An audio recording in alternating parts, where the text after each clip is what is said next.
بزرگان محترم اور برادران عزیز، یہ قرآن کریم کی 30ویں پارے کی سورہ فجر کی ابتدائی آیتیں ہیں، جس میں اللہ رب العالمین وقت فجر کی قسم کھا رہے ہیں۔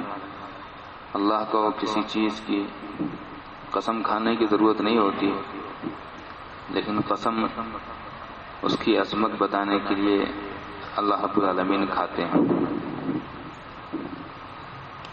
بندوں کے لیے یہ مسئلہ ہے کہ وہ اللہ کے علاوہ کسی کی قسم نہ کھائیں، جیسے ماں کی قسم، آپ کی قسم، میری قسم، تیری قسم، یہ اس طرح کھانا ناجائز ہے۔ صرف اللہ کی قسم کھائی جا سکتی ہے، اور جہاں تک ہو سکے قسمیں نہ کھائی جائیں۔ ایک مسلمان بغیر قسم کی بھی سچا ہوتا ہے اور سچ بات کہتا ہے، یہ ہماری پہچان ہونی چاہیے۔ لوگ کہتے ہیں کہ بھائی میں مسجد میں ہوں، جھوٹ نہیں بول رہا ہوں، اس کا مطلب یہ نہیں ہونا چاہیے کہ ہم باہر جھوٹ بولتے ہیں یا بول سکتے ہیں۔ ایک مسلمان کی حیثیت یہ ہے کہ وہ باہر ہو، گھر میں ہو یا بازار میں ہو، وہ اگر بات کہے تو لوگ کہیں کہ ہاں آپ سچ بولتے ہیں۔ ایسا نہ ہو کہ ہم مسجد میں کہہ رہے ہیں اس لیے سچ کہہ رہے ہیں، ہر جگہ سچ بات کہی جائے۔ قسم صرف اللہ کی کھائی جائے۔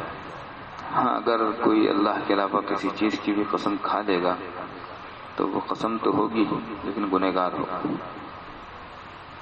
وقت فجر کی قسم کھانے میں فجر کی عظمت بتانی مقصود ہے۔ قرآن کریم نے ایک دوسری جگہ بتایا، ان قرآن الفجر کان مشہودا، فجر کے وقت کا قرآن بڑی عظمتوں کا حامل ہے۔ اس وقت فرشتوں کی حاضری کا وقت ہوتا ہے۔ دن رات کے فرشتوں کی ڈیوٹیاں تبدیل ہوتی رہتی ہیں، ایک وقت کے آتے ہیں، دوسرے کے وقت کے جاتے ہیں۔ اس کی مثال اگر سمجھنا چاہیں تو اس طرح دے سکتے ہیں، اسکول اور کالجز میں ایک سیشن ہوتا ہے، پہلی کلاس سے لے کر 10ویں کلاس تک، اور دوسرا ہوتا ہے 11ویں 12ویں پھر اوپر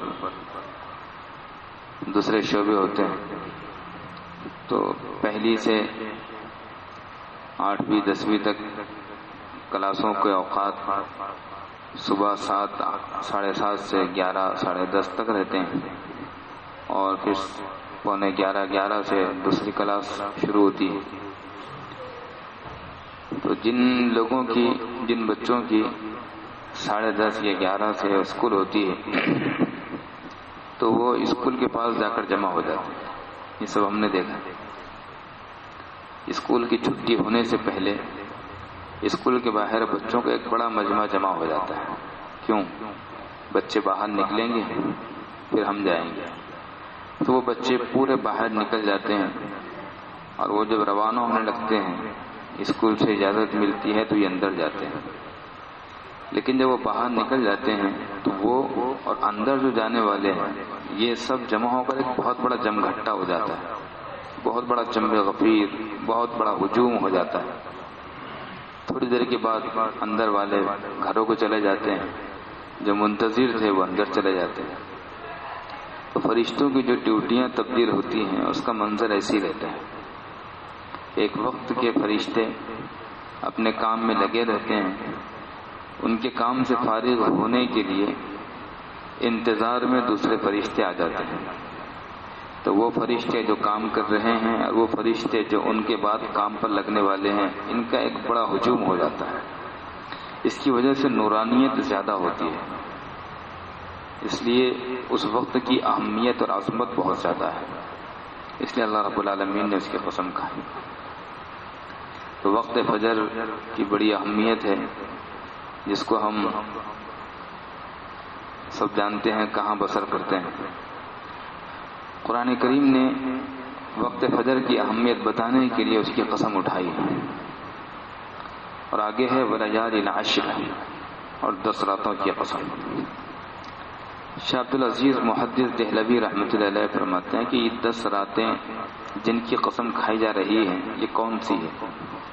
ان کی 3 قسمیں ہو سکتی ہیں۔ نمبر 1 ذی الحجہ کی یہ 10 راتیں جو 1 تاریخ سے شروع ہوگی، جمعرات کو انشاءاللہ شاید چاند دکھ جائے تو جمعرات سے شروع ہوگی، 10 تاریخ پھر عید کا دن ہوتا ہے، تو یہ 10 راتیں ذی الحجہ کی لیالین العشر میں شامل ہیں۔ یا پھر رمضان کا آخری عشرہ، یہ 10 راتیں ہیں مبارک ہیں، وہ لیالین العشر میں شامل ہو سکتی ہے۔ یا محرم الحرام کا پہلا عشرہ، محرم الحرام کا وہ پہلا عشرہ جس میں عاشورہ بھی آتا ہے، یہ 10 میں شامل ہے۔ یہ 3 قسمیں ہو گئی۔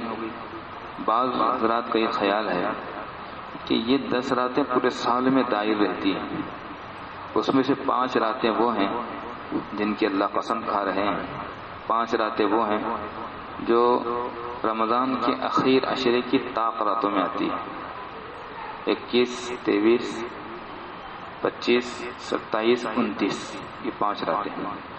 5 یہ عید الفطر کی رات، عید الاضحیٰ کی رات، اور 27 رجب یعنی شب معراج، اور شب برات اور شب قدر، یہ 5 یہ اور 5 10۔ بعض حضرات کہتے ہیں کہ پورے سال میں گھومتی ہیں 10 راتیں، ان کی قسم کھائی جا رہی ہے، لیکن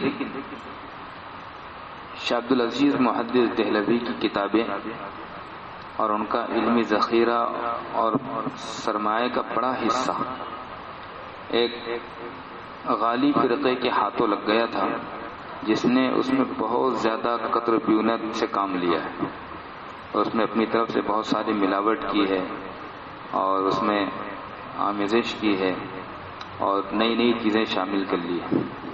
اس لیے جن کو اللہ نے بڑا علمی مقام فراہم عطا کیا ہے، وہ اس کو چھانٹ سکتے ہیں کہ اس میں کیا کیا ہے۔ اس لیے ہم وہ بیان کریں گے جو جمہور مفسرین، جمہور محدثین اور فقہا کا خیال ہے۔ یہ باتیں شاہ عبد العزیز محدث دہلوی کی ہے جو ہم نے آپ کو بتائی ہے، لیکن ہم لیں گے وہ بیان وہ کریں گے جو جمہور فقہا، محدثین اور مفسرین کا خیال ہے۔ سب کا خیال یہ ہے کہ لیالین العشر جس میں جن 10 راتوں کی قرآن میں قسم کھائی جا رہی ہے وہ یہ ذی الحجہ کی 10 راتیں، اس لیے کہ احادیث سے بھی اس کی وضاحت ہوتی ہے۔ احادیث میں ہے کہ ان دنوں اور راتوں سے بڑھ کر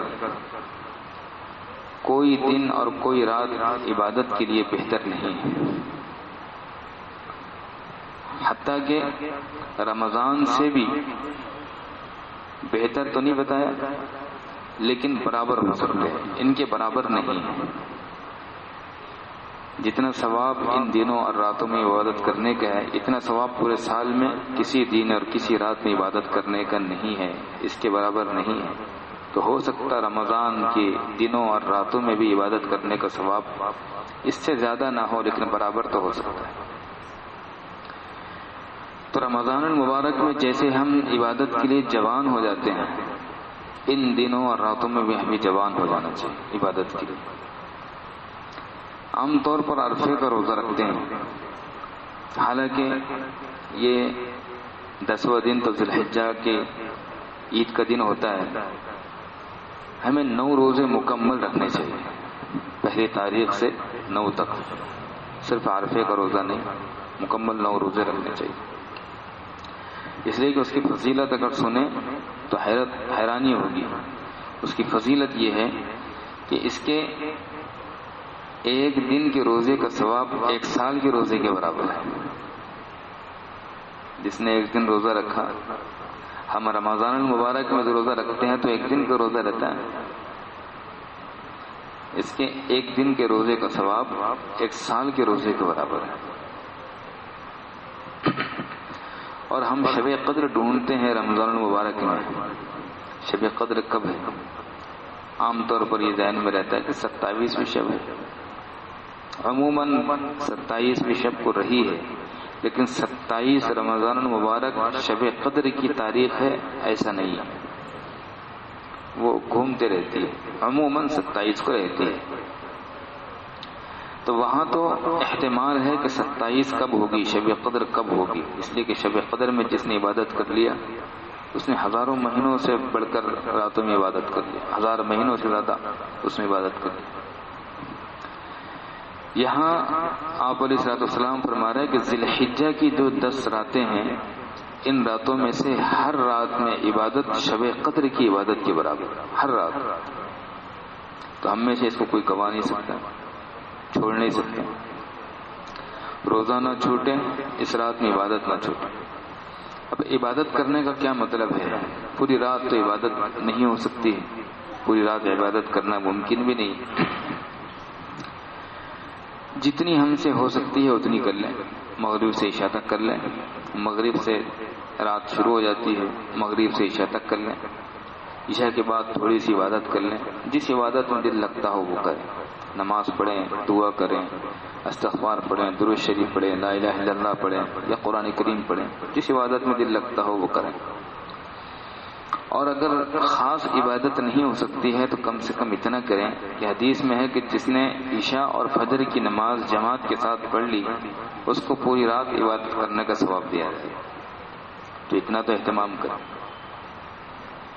یہ مبارک دن ہے، مبارک راتیں ہیں. اس میں جیسے ثواب زیادہ ہے، اس میں عذاب بھی زیادہ ہے، اس میں پکڑ بھی زیادہ ہے. ایک شخص باہر جھوٹ بولے گناہ ہے، گناہ کبیرہ ہے، لیکن مسجد میں کہے اور بڑا گناہ ہے.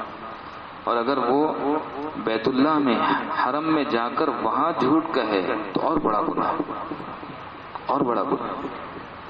اور رمضان المبارک میں شب قدر میں بیت اللہ میں قرآن ہاتھ میں پڑھ رہا ہے اور اس وقت جھوٹ کہے اور بڑا گناہ.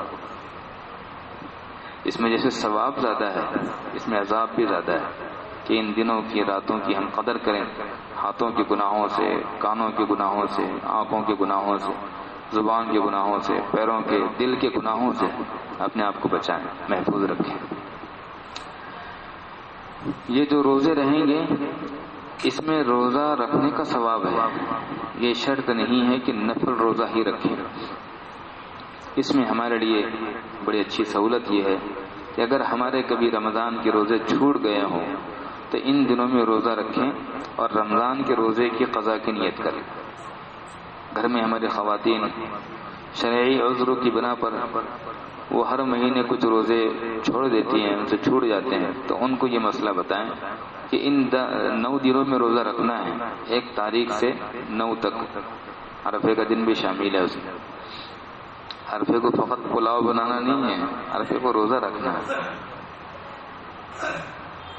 بڑے بڈھوں کی عید نہیں ہے، اللہ اور اس کے رسول کی عید رہتی ہے. وہ 2 ہی بتایا اللہ کے رسول نے. بڑے بڈھے تو گئے قبر میں، وہ کہیں کو عید منائیں گے. اب اگر عید میں آ جائے تو کوئی عید کی نماز پڑھنے بھی نہیں آئے گا. سب بڑے بڈھے دکھ رہے ہیں. تو گھر میں خواتین کو یہ بات بتائیں کہ اس میں آپ اپنے ان روزوں کی جو چھوٹ گئے ہیں قضا کی نیت کر لیں. عرفے کے روزے کی اور زیادہ فضیلت ہے کہ 1 دن کے روزے پر 1 سال کے پچھلے اور 1 سال کے اگلے گناہوں کی معافی. مطلب بتائیے ہم میں سے کوئی ان دنوں کے روزے اور ان راتوں کی عبادتوں کو چھوڑ سکتا ہے؟ ہرگز نہیں چھوڑ سکتا. انشاءاللہ کریں گے اہتمام انشاءاللہ. اللہ عمل کی توفیق عطا فرمائے. آخر دعوانا الحمدللہ.